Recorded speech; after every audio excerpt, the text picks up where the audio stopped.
Otra vez hoy desde el monte Arbel, desde esta altura en Galilea, con unas vistas hermosas. Y bueno, desde aquí vamos a escuchar este evangelio de hoy, que dice así, del evangelio según San Marcos. En aquel tiempo, cuando salía Jesús al camino, se le acercó uno corriendo, se arrodilló y le preguntó: Maestro bueno, ¿qué haré para heredar la vida eterna? Entonces aquí vemos esto, una persona que se le acerca a Jesús no para pedirle un milagro, no para expresarle un problema, no para pedirle a Jesús que lo sane, no, simplemente tiene una inquietud en su corazón, una persona que realmente encuentra una necesidad de un crecimiento espiritual.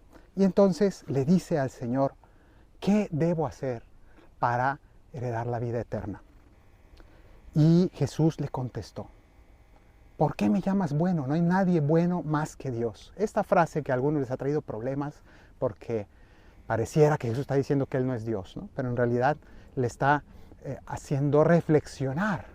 Tú me estás llamando bueno y solo hay uno bueno y ese es Dios. Entonces, por un lado es un acto de humildad de Jesús, de que no lo estén alabando, pero al mismo tiempo también le está haciendo reflexionar. Piensa de dónde viene esa percepción tuya de que soy bueno. ¿Será que yo soy de Dios? ¿Será que yo soy Dios? En cualquier caso, Jesús le responde: ya sabes los mandamientos. No matarás, no cometerás adulterio, no robarás, no darás falso testimonio, no estafarás. Honra a tu padre y a tu madre. Entonces aquí le da los mandamientos, pero no todos, sino menciona a Jesús de manera especial de la segunda parte del decálogo, es decir, aquellos que tienen que ver con el amor al prójimo. Entonces Jesús, primera cosa que le dice: cumple con tus deberes con el prójimo.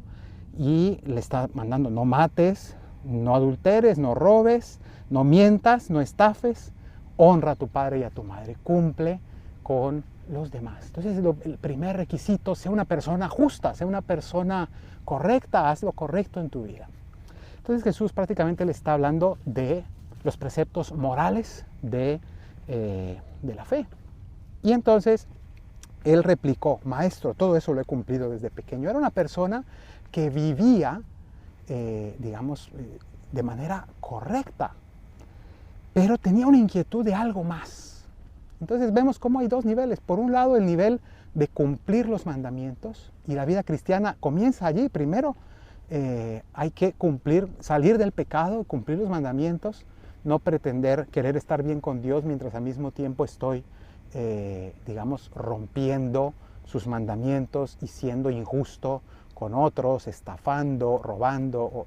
Y tantas veces ya nos hemos acostumbrado tal vez a ciertos pecados que ya se nos convierten en parte del paisaje y no nos damos cuenta que lo estamos cometiendo. Entonces, primero convertirse del pecado, salir del pecado. Pero no acaba todo allí.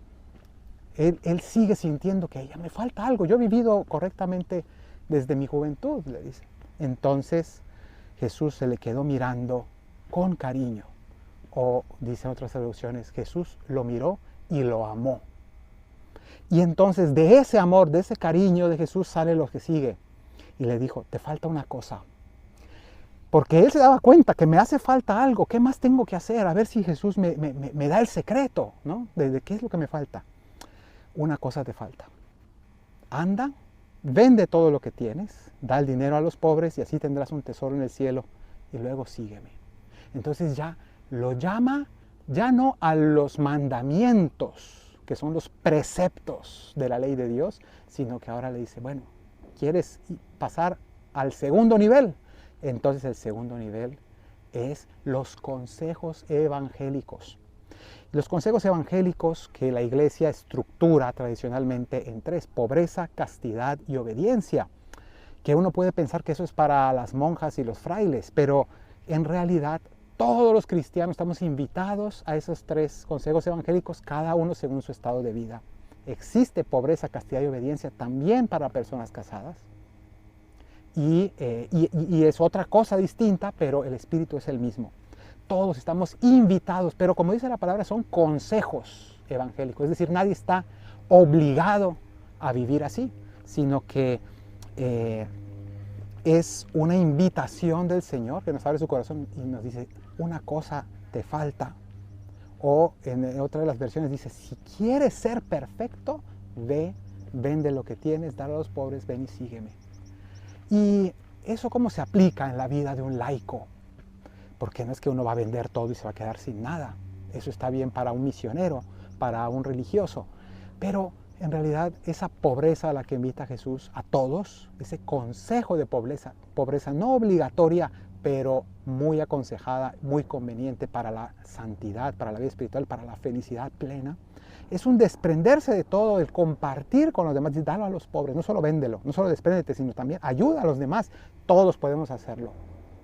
No necesariamente un solo día vender todo y darlo todo, pero a lo largo de nuestra vida podemos vivir compartiendo, siendo pobres, no teniendo cosas superfluas y dando más a quienes lo necesitan, compartiendo. Pero no solo en lo material, sino también el consejo de castidad, que es no solamente, digamos, el vivir el matrimonio de manera correcta es una castidad, digamos, bastante importante, porque la castidad no es abstenerse de las relaciones íntimas, sino la castidad es vivirlas de manera amorosa y según el plan de Dios y solo dentro del matrimonio y digamos con la santidad que eso requiere, que santidad no significa convertir en aburrida la vida sexual, ¿no? Sino significa volverla santa y sagrada y profunda y llena de amor, que es distinto. Entonces hay una castidad también matrimonial.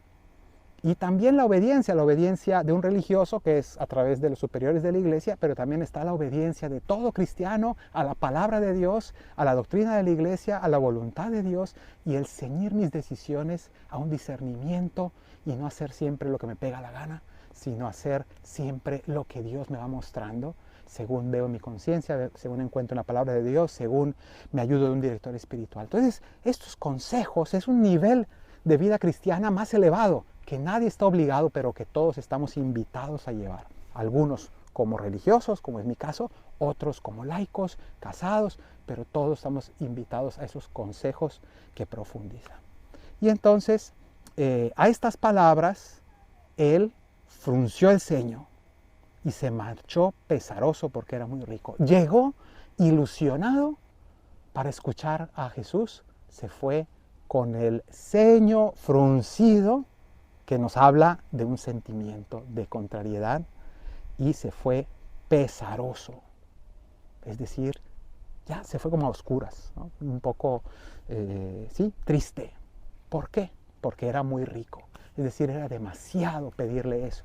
Jesús lo estaba invitando a ser, no ser rico, sino ser millonario en el Señor. Multimillonario en gracia.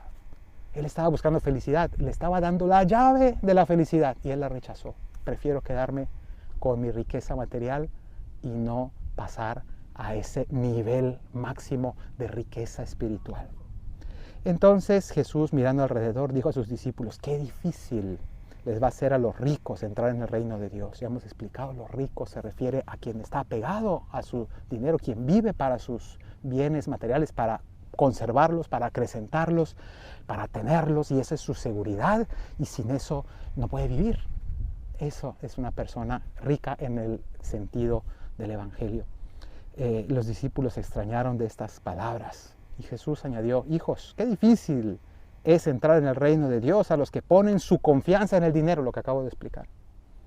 Más fácil es a un camello pasar por el ojo de una aguja, algo pues absurdo. Hay muchas explicaciones, que si la aguja, que si era esto, que si en aquella época, pero al final es una imagen de algo enorme, un camello que no puede pasar a través de algo tan pequeño como el ojo de una aguja. Entonces, más fácil es un camello pasar por el ojo de una aguja que un rico entrar en el reino de Dios. Un rico en este sentido, repito, ¿no?